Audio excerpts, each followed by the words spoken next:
আমাদের আজকের গন্তব্য মৃত্যুকূপ নামে পরিচিত চট্টগ্রামের মিরসরাই উপজেলার খয়াছড়া জলপ্রপাত। তাই যথাসময়ে আমরা চলে গেলাম বিমানবন্দর রেলওয়ে স্টেশনে, যেখান থেকেই আমরা আমাদের কাঙ্ক্ষিত ট্রেন ধরে রওনা হব ফেনীর উদ্দেশ্যে। মূলত আমাদের প্ল্যানটি ছিল ডে ট্যুর দেওয়া। সেই অনুযায়ী আমরা তুনা এক্সপ্রেসের টিকিট কেটেছিলাম, যেটি ঢাকা থেকে ছেড়ে যায় রাত 11টায় এবং ফেনীতে আমাদের পৌঁছে দেবে ভোর 4:30টায়।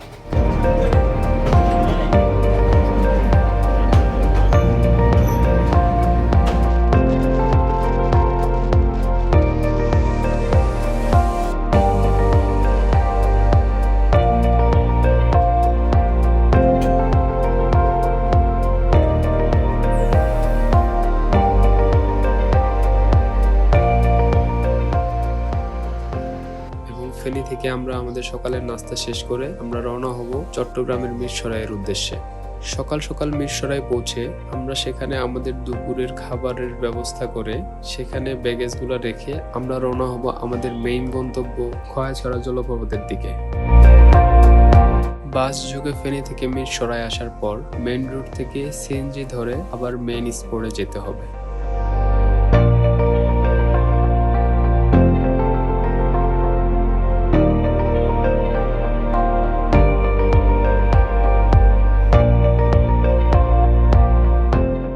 মেন স্পটে এসেই দুপুরের খাবারের জন্য আমরা একটি হোটেল ম্যানেজ করি এবং সেখানেই দুপুরের খাবার অর্ডার করে ফেলি। এখানে একটা ভালো সুবিধা হচ্ছে, আপনি যে হোটেলে খাবার অর্ডার করবেন সেখানে আপনারা আপনাদের যাবতীয় ব্যাগেজ এবং জুতোগুলো রেখে যেতে পারবেন। আমরাও আমাদের যাবতীয় জিনিসপত্র রেখে রওনা হলাম খয়াছড়া ঝর্ণার উদ্দেশ্যে। মেইন স্পট থেকে ঝর্ণার পথ খুবই ভয়াবহ। কিছুক্ষণ যাওয়ার পর আমরা বুঝলাম এভাবে আর যাওয়া পসিবল না। তাই পায়ের গ্রিপের জন্য আমরা ইনলেট আর ভালো সাপোর্টের জন্য আমরা একটা করে লাঠি নিয়ে নিই। এখান থেকে 30 থেকে 40 মিনিট হেঁটে আমরা প্রবেশ করব খয়াছড়া জাতীয় উদ্যানে। খয়াছড়া জাতীয় উদ্যানে প্রবেশের পর থেকেই শুরু হবে আমাদের মেইন আকর্ষণ।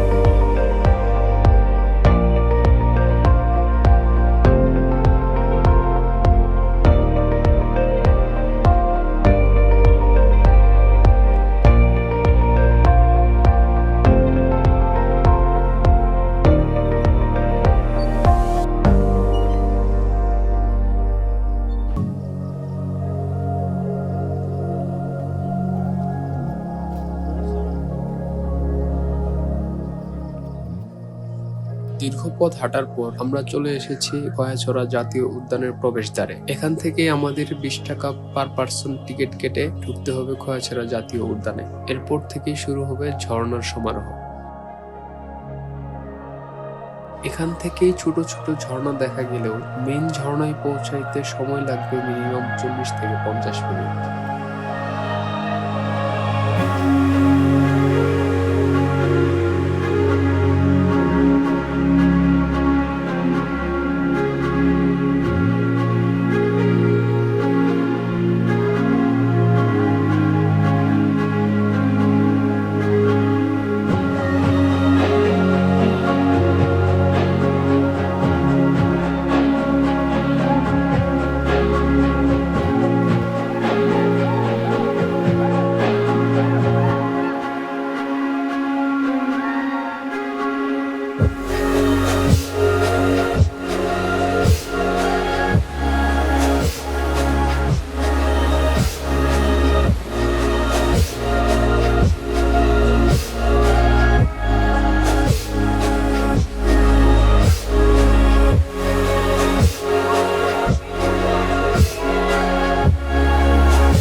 খোয়াছড়া ঝর্ণাটি মৃত্যুকূপ নামে পরিচিত। এই নামটি কিন্তু এমনি এমনি আসেনি। আমরাও খুব ভালোভাবে রিয়েলাইজ করতে পেরেছি যে এটাকে মৃত্যুকূপ কেন বলা হয়। এই ঝর্ণা পর্যন্ত পৌঁছাইতে গিয়ে আমরা বুঝতে পেরেছি এই পথটা কতটা দুর্গম। এখানে বিপদের আশঙ্কা প্রতি সেকেন্ডে। একটু এদিক সেদিক হয়ে গেলেই আপনি নিশ্চিত বিপদে পড়বেন।